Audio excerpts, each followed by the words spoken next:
Cocktailers.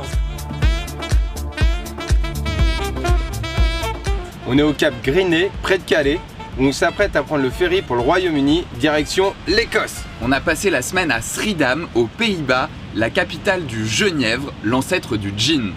On a découvert un spiritueux à mi-chemin entre le gin et le whisky, et à l'aube de notre départ pour l'Irlande et l'Écosse, on s'est dit que c'était parfait de vous en parler. Stop. Contrairement au gin, c'est un assemblage de deux spiritueux différents. Un alcool neutre infusé aux aromates, notamment le genièvre. Et un vin de Malte, une sorte de whisky non vieilli réalisé par triple ou quadruple distillation. From a fermented mash of grains, and we use 1/3 of malted barley, 1/3 of rye and 1/3 of maize.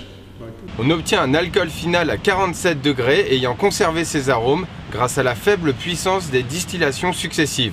Ce vin est ensuite mélangé avec l'alcool neutre infusé. Et voilà, le produit est soit embouteillé, soit mis en fût de chêne pour vieillissement, pouvant aller jusqu'à 30 ans.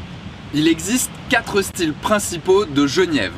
Le Young, le Oudeux, le Korean Wind ou le Malt Wine Genever. Il diffère par l'utilisation de différents aromates et surtout par le pourcentage de vin maltais utilisé. Le Young, le plus moderne, est un alcool blanc inventé dans les années 50 en réponse au développement de la vodka.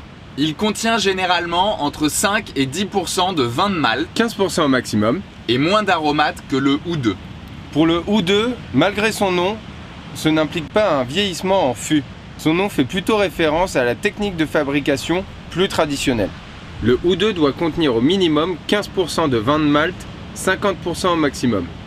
Le Cornwind contient entre 50 et 70% de vin maltais. Il est distillé 4 fois. Et enfin le Malt Wine Genever, le style le plus authentique avec 100% de vin maltais. Ce sont tout simplement les gins d'avant 1830. Qu'à l'invention du London Dry Gin, les histoires du gin et du genièvre se confondent.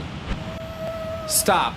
Du 16e au 19e siècle, les distilleries hollandaises prospèrent, notamment grâce à la Dutch East India Company, qui en plus d'être le client numéro 1 des distilleries hollandaises, ramène des aromates et des épices à insérer dans leur création. À la moitié du XVIIIe siècle et l'invention du London Dry Gin, les routes de ces deux cousins se séparent.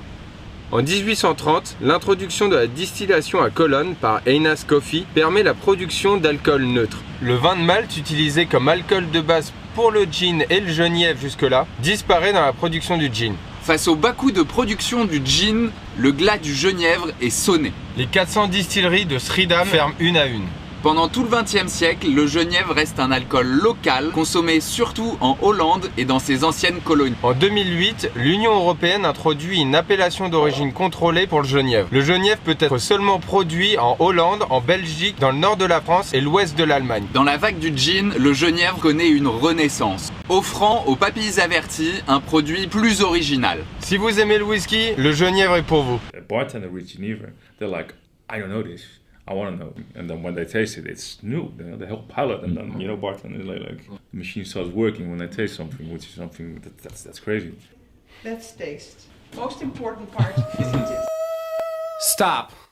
Salut les cocktailers.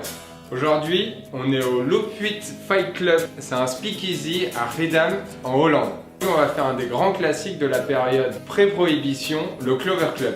Il a été inventé au Bellevue Stratford Club, qui était un des hôtels trendy de la ville de Philadelphie à la fin du 19e siècle. Il a été remis au goût du jour par Julie Rayner au Brooklyn Bar.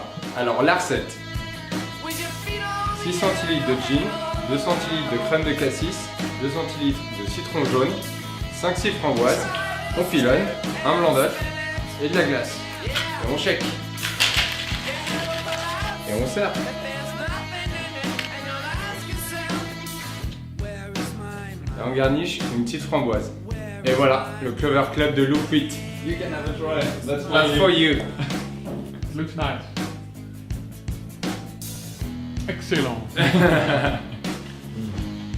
c'est bon. Very good. Grand merci pour votre visite à Schiedam et à Loopfight.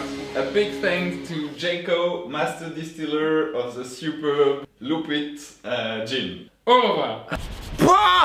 Pour le deuxième cocktail, on est de retour dans le van. Et ça meule! On a décidé de twister le Dutch Tea, une recette qui a été inventée en février 2018 par la légende d'Iford, au Cabinet Room à Londres. Le Dutch Tea allie genièvre, triple sec et thé. On va remplacer le triple sec par du Sheville Speckle, distillé chez Von Tour. C'est un alcool qu'utilisaient les pêcheurs hollandais pour se réchauffer, et ça on veut bien le croire. Pouah! Alors la recette: 5 centilitres de genièvre Zuidam 3 ans d'âge, 2 centilitres de Sheville Speckle, 2 centilitres de citron vert, 2 centilitres de sirop de Earl Grey. Alors le sirop de Earl Grey, on vient juste de le faire, c'est très facile. Vous faites infuser du Earl Grey dans de l'eau et ensuite pour 100 ml, vous mettez 100 g de sucre, de la glace. Et voilà. En garniche, un peu de citron vert. Et voilà, le thé du pêcheur. Allez, viens me goûter ça. Ça va très chauffer.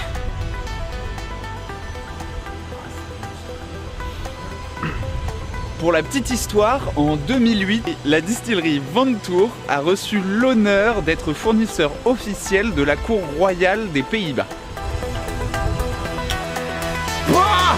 On se retrouve dans 2 semaines pour vous raconter l'histoire du whisky écossais. Mais rassurez-vous, il y aura 2 recettes la semaine prochaine. Continuez à suivre nos aventures sur nos pages Facebook, Instagram et YouTube. Allez, ciao!